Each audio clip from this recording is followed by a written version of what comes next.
একটি ভয়ঙ্কর দৈত্য যার নাম ছিল গজদেব একটি গ্রামের দিকে এগিয়ে আসলো। গজদেবের ছিল অসাধারণ শক্তি এবং সে গ্রামের সবকিছু ধ্বংস করছিল। গ্রামের মানুষজন গজদেবের আক্রমণে অত্যন্ত ভীত এবং বিপর্যস্ত হয়ে পড়ল। গ্রামের এক বুদ্ধিমান ছেলে রোহিত গজদেবকে থামানোর পরিকল্পনা করল।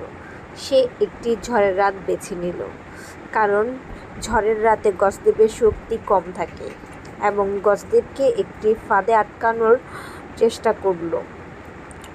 রোহিত গজদেবের সাথে অনেক লড়াই করল। এভাবে তাদের লড়াই বেশ রাত পর্যন্ত চলতে থাকল। অবশেষে রোহিত গজদেবকে অনেকটা কমজোর করে ফেলল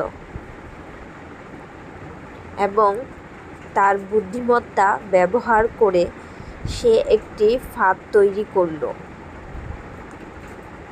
আর গজদেব সেই ফাঁদে ধরা পড়ল। পরের দিন সকালে গজদেব তার শক্তি হারিয়ে ফেলল এবং শান্ত হয়ে গেল। গ্রামবাসীরা রোহিতের বুদ্ধিমত্তা ও সাহসিকতার জন্য তাকে ধন্যবাদ জানালো এবং গজদেবকে গ্রাম থেকে দূরে পাঠিয়ে দিল।